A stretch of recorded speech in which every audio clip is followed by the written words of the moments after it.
नमस्कार मेरे प्यारे मित्रों। हम लोग अनुच्छेदों के क्रम में बात कर रहे थे, यानी अनुच्छेदों की श्रृंखला जो हमारी जो प्रारंभ हुई है उस सिलसिले में हम लोग लगभग कहा जाए तो 139 तक बात कर लिए थे। यानी अनुच्छेद 1 से लेकर के अनुच्छेद 139 तक बात कर लिए थे, जिसमें आज हम लोग समझेंगे अनुच्छेद 140 क्या कह रहा है, अनुच्छेद 141 क्या कह रहा है, फिर आगे हम लोग क्या देखेंगे अनुच्छेद 142 यानी आर्टिकल 142 देखेंगे। फिर उसके आगे हम लोग आर्टिकल 143 समझेंगे, जो कि सभी प्यारे मित्रों के लिए, सभी प्यारे तैयारी करने वाले, एकेडमिक की पढ़ाई कर रहे हैं, उनके लिए थोड़ी सी कन्फ्यूज़न होती है कि जो परामर्श वाली शक्ति होती है राष्ट्रपति के पास कि उच्चतम न्यायालय से परामर्श लेगा तो क्या मानेगा कि नहीं मानेगा, कुछ ऐसे उसमें कंडीशन होती है जिसको समझने में थोड़ी सी कठिनाइयाँ आती हैं। तो उसके बारे में हम लोग और डिटेल से बात करेंगे, जैसे हम लोग सभी अनुच्छेदों के बारे में चर्चा कर रहे हैं। जहाँ पर मुझे लगेगा कि हाँ मित्रों को कुछ ज़्यादा कन्फ्यूज़न हो रहा है, मेरे प्यारे अभ्यर्थियों के लिए ज़्यादा समस्या हो रहा है, तो उसको मैं और डिटेल और भी मॉडिफाई करने की और भी एग्जाम्पल दे करके समझाने का भरसक प्रयास करूँगा। ठीक, तो आइए आज हम लोग समझते हैं क्या है आर्टिकल 140 यानी अनुच्छेद 140 क्या कह रहा है। उच्चतम न्यायालय की अनुषंगिक शक्तियाँ। क्या होता है अनुषंगिक? अनुषंगिक का मतलब वो ये होता है, इसको अनुपूरक कहते हैं। आप हिंदी में अगर इसे देखेंगे तो इसे बोलते हैं अनुपूरक, और इंग्लिश में अगर इसको देखा जाए तो इसे बोलते हैं सप्लीमेंट्री। ठीक, लेकिन आप इसको इस रूप में देखिए, इसको आप इस रूप में देखिए कि मान लीजिए क्या हो, ये अतिरिक्त शक्ति हो। देखिए कभी भी भाषाई जो होते हैं ना, यही हमें जटिल बना देते हैं, हमारे सब्जेक्ट को जटिल बना देते हैं। हमारे उस अनुच्छेद को कहा जाए तो अगर संविधान की बात करें तो यहाँ पे अनुच्छेद को जटिल तभी होता है, आपको तभी लगता है जब आप इनकी भाषाई जो स्वरूप होता है इसके बारे में आप नहीं समझ पाते हैं कि अनुपूरक शक्तियाँ क्या होती है। बात मैं आपको बताता हूँ एक एग्जाम्पल के थ्रू से कि आप क्या किए, अपने मित्र के साथ हैं। ठीक, आप एकदम समझ लीजिए, आप हैं और ये आपका मित्र है। आप दोनों में कोई किसी आपके पास बहुत सारे राइट्स हैं, आपके पास क्या है, बहुत ढेर सारी गोलियां हैं, मान लीजिए कॉइन्स हैं। ठीक, कॉइन्स हैं। आप क्या किए, अपने मित्र को 1 या 2 कॉइन्स दे दिए, कहें ठीक तुम क्या करो इतना ले लो। फिर उसके बाद आपका मन में आया कि नहीं नहीं लो, तुम्हें कुछ अतिरिक्त दे देते हैं। अतिरिक्त का क्या तात्पर्य, आप 4 और उसे दे दिए, कहें कि लो तुम्हें 4 और अतिरिक्त दे देते हैं। ये जो अतिरिक्त वाला शब्द है वो यहाँ पर ही काम करता है कि संसद ने क्या किया, संसद विधि द्वारा क्या की, उच्चतम न्यायालय को पहले तो शक्तियाँ दी, अब शक्तियाँ देने के बाद भी क्या हुआ कि उसको और शक्तियाँ दी।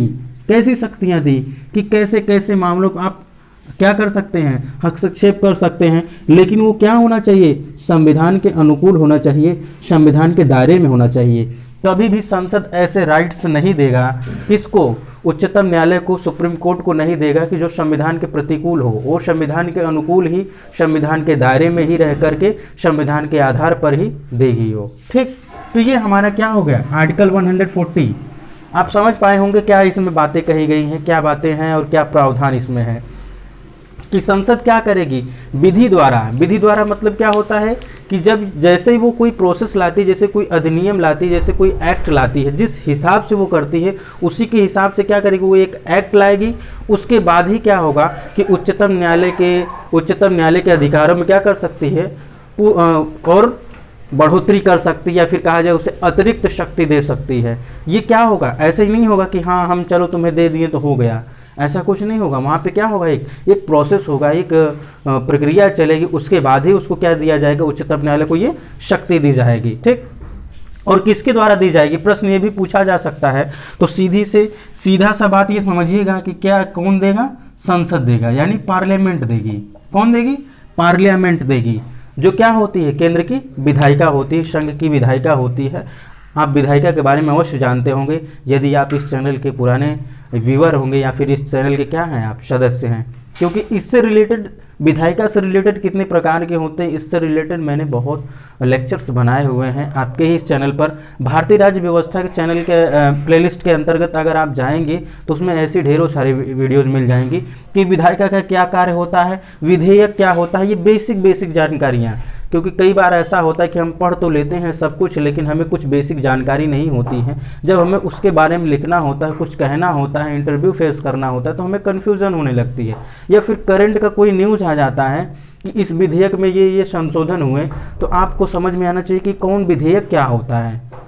आखिर ये कानून और विधेयक में अंतर क्या होता है? आपके मन में ये जिज्ञासा उठनी चाहिए यदि आप गंभीर क्या हैं, अभ्यर्थी हैं, सीरियस एक कैंडिडेट हैं जो तैयारी कर रहे हैं या फिर जो एकेडमिक की पढ़ाई कर रहे हैं। ठीक, अब आते हैं हम लोग देखते हैं क्या है 141 क्या कह रहा है, अनुच्छेद 141 क्या कह रहा है। बड़ा ही मजेदार है। उच्चतम न्यायालय के द्वारा घोषित प्रत्येक विधियां, नियम, कानून सभी प्रकार के न्यायालयों के लिए क्या होगा, बाध्य होगा। कैसे कि कोई भी नियम, कोई भी कानून अगर ये क्या कर दी, ये घोषित कर दी, कौन, उच्चतम न्यायालय। उच्चतम न्यायालय एक प्रकार से कहा जाए तो एक घर के जो दादाजी होते हैं ना, यही हैं इस मामले में। किस मामले में? इस मामले में घर के जो दादाजी होते हैं ये हो गए सुप्रीम कोर्ट, ये हो गए हाई कोर्ट, ये हो गए लोअर कोर्ट, और ये क्या हो गए सेशन कोर्ट या फिर डिस्ट्रिक्ट कोर्ट, इसी के अंतर्गत आते हैं। ये कोई भी नियम, कोई भी कानून अगर घोषित करती है कि भैया सब लोग ये बात सुन लो कि हम ये कानून को जो है घोषित कर रहे हैं या आदेश लागू कर रहे हैं, तो कोई भी ऐसा नहीं कहेगा कि हाई कोर्ट कुछ कह दे या फिर लोअर कोर्ट कुछ कह दे या फिर सेशन कोर्ट या डिस्ट्रिक्ट कोर्ट कुछ कह दे, कोई कुछ कहेगा नहीं। वो सारे के सारे कोर्ट में क्या होगा, वो क्या होगा, वो एक बार अपने मन से बोलिए। जो सुप्रीम कोर्ट नियम कानून कोई बना रही है, बनाने का काम तो इसका नहीं है, सॉरी, बनाने का काम तो संसद का है। कोई भी नियम कानून अगर ये क्या कर रही है, घोषित कर रही है कि हाँ ये नियम, ये आदेश मैं घोषित कर रही हूँ या घोषित कर रहा हूँ, तो ये सारे के सारे जो कोर्ट हैं, चाहे वो हाई कोर्ट हो, चाहे लोअर कोर्ट हो, चाहे सेशन कोर्ट हो, चाहे डिस्ट्रिक्ट कोर्ट हो, ये सारे के सारे क्या कहेंगे, कहेंगे हाँ भैया आप जो कह रहे हैं ठीक है, वही बात हम मानेंगे। ये उसमें टिप्पणी नहीं कर सकते, कोई कमेंट्स नहीं कर सकते, या फिर क्या नहीं कर सकते हैं, उसको ऐसा नहीं कर सकते कि हम मानेंगे ही नहीं, नहीं मानेंगे तो आपके ऊपर कानूनी कार्रवाई होगी। क्यों होगी? क्योंकि सुप्रीम कोर्ट के पास क्या है, ये उच्चतम न्यायालय को क्या है, इसके पास राइट्स हैं। क्या है, राइट्स हैं। कैसे राइट्स? अवमानना की शक्ति है। अब आप कहेंगे ये अवमानना क्या होता है सर जी? ये अवमानना ये होता है ना कि इनका मान ना रखे। कहते हैं ना कि आप किसी से कोई बात कह रहे हैं, कोई आपका छोटा भाई है या फिर आपका कोई मित्र है, आपकी कोई बात कहें और आप कई बार ऐसा कहते हैं कि यार मेरा मान रखने के लिए मेरे यहाँ चले आना, बहुत अर्जेंट है, बहुत ज़रूरी है। अगर वो नहीं आता है आपके यहाँ और आपको बहुत इमरजेंसी है, तो इसका मतलब क्या किया, उसने आपका मान नहीं रखा, यानी आपका क्या कर दिया, वो अवमानना कर दिया। यहाँ पर उच्चतम न्यायालय क्या कर रहा है, कोई नियम कानून घोषित किया, कोई आदेश दिया और मान लीजिए हाई कोर्ट नहीं माना, तो हाई कोर्ट क्या कर रहा है, इनका अवमानना कर रहा है ना, इनका मान नहीं रखा, तो इसका मतलब क्या हुआ, अवमानना कर दिया। देखिए हिंदी शब्द कितना मज़ेदार है। बहुत से लोग कहते हैं कि हिंदी में समझ में नहीं आती है, ऐसा कुछ होता नहीं है। आप थोड़ा सा ध्यान तो दीजिए, आप उन शब्दों को थोड़ा सा उसका टेस्ट तो करके देखिए। देखिए अवमानना, मान न रखना, मैंने बताया ना अभी एग्जाम्पल के थ्रू कि आपका मित्र क्या है और आपने उसे अपने यहाँ बुलाया और वो आया नहीं, और आप कहे कि नहीं यार मेरा मान रखने के लिए आ जाना, बहुत इमरजेंसी, बहुत अर्जेंट है, बहुत ज़रूरी है, और वो आया नहीं, वो आपका मान नहीं रखा। लेकिन यहाँ पर उच्चतम न्यायालय के संदर्भ में अगर देखा जाए तो ये कोई नियम या कानून कोई घोषित कर रही है कि हाँ ये आदेश जो है अब से लागू होंगे सारे न्यायालयों पर, और अगर कोई न्यायालय नहीं मानता है तो वो क्या कर रहा है, उच्चतम न्यायालय का अवमानना ही तो कर रहा है।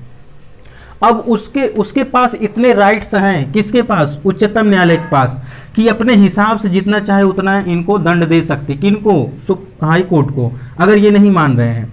इसी क्रम में होता है, हमने बात तो डिटेल कर लिया है लेकिन फिर भी मैं आपको समझा दूं, अवमानना शब्द इतना मज़ेदार ही है कि आप इसको जितने गहराई तक लेके जाएंगे आपको उतने मज़ा आएगा। मान लीजिए सुप्रीम कोर्ट ने किसी व्यक्ति को क्या कर दिया, कोई सजा दे दिया, कोई दंड सुना दिया, दंडादेश दे दिया, ठीक।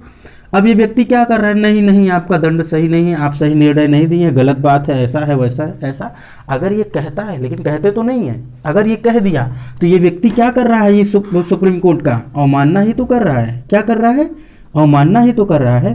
फिर अब ये सुप्रीम कोर्ट के पास इतने राइट्स होंगे, इस व्यक्ति को चाहे जितना वो अपने हिसाब से दंड दे सकती है। क्यों?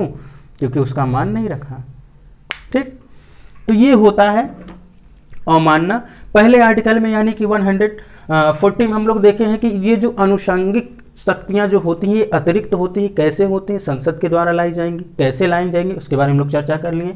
41 क्या कह रहा है, आर्टिकल 141 की उच्चतम न्यायालय कोई भी नियम, विधि या फिर कोई कानून या फिर कोई आदेश अगर घोषित करता है तो सभी प्रकार के न्यायालयों के ऊपर क्या होगा, प्रभावी होगा, उन्हें मानना बाध्य होगा, कि उनके पास अब विकल्प नहीं है, विकल्प ही नहीं है कि ना माने, नहीं मानेंगे तो उन्हें कानूनी कार्रवाई का सामना करना पड़ेगा।